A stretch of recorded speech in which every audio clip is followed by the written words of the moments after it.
আমরা গত 16 বছর আন্দোলন সংগ্রাম করেছি। আন্দোলন চলাকালীন অবস্থায় বিএনপির ভারপ্রাপ্ত চেয়ারম্যান অনুধাবন করতে পেরেছেন দেশে একটি সংস্কার দরকার, রাষ্ট্রের সংস্কার দরকার। সেই জন্যই 13 জুলাই 2023 আমাদের বিএনপির ভারপ্রাপ্ত চেয়ারম্যান জনাব তারেক রহমান রাষ্ট্র মেরামতের 31 দফা দিয়েছেন। সেই 31 দফা নাই, এর পূর্বেও দেশনেত্রী বেগম খালেদা জিয়ার নেতৃত্বে 27 দফা দেওয়া হয়েছিল।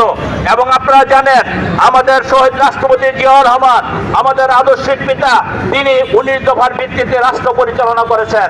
আমাদের বক্তব্য হলো স্পষ্ট, আমরা রাষ্ট্র মেরামতের জন্য সংস্কার একটা চলমান প্রক্রিয়া। আমরা সবসময় সংস্কার করে যাই, সংস্কারের ভিতরেই থাকি। সংস্কার কিন্তু কখনো শেষ হয়ে যায় না। বিএনপি সবসময় সংস্কার নিয়ে কাজ করে এবং আপনারা দেখেছেন আমরা আন্দোলনে আছি। আন্দোলনে আমরা কবে বিজয়ী হব সেটা আমরা জানতাম না, কিন্তু আমাদের নেতা বিএনপির ভারপ্রাপ্ত চেয়ারম্যান জনাব তারেক রহমান নিশ্চিত ছিলেন আমরা আন্দোলনে বিজয়ী হবই ইনশাআল্লাহ।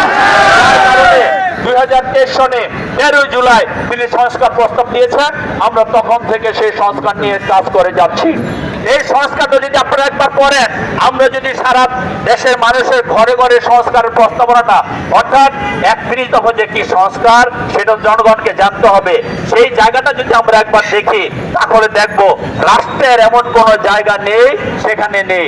এখানে বলা আছে কিভাবে আমাদের দেশ পরিচালিত হবে, এখানে বলা আছে জনগণের অধিকার কি হবে, এখানে বলা আছে কৃষকের অধিকার কি হবে, এখানে বলা আছে স্বাস্থ্য সেবার অধিকার কি হবে, এখানে একজন ছাত্র থেকে শুরু করে একজন দিনমজুর কারো অধিকার নিয়ে সচেতনতার সাথে সেই সংস্কারগুলো দেওয়া হয়েছে।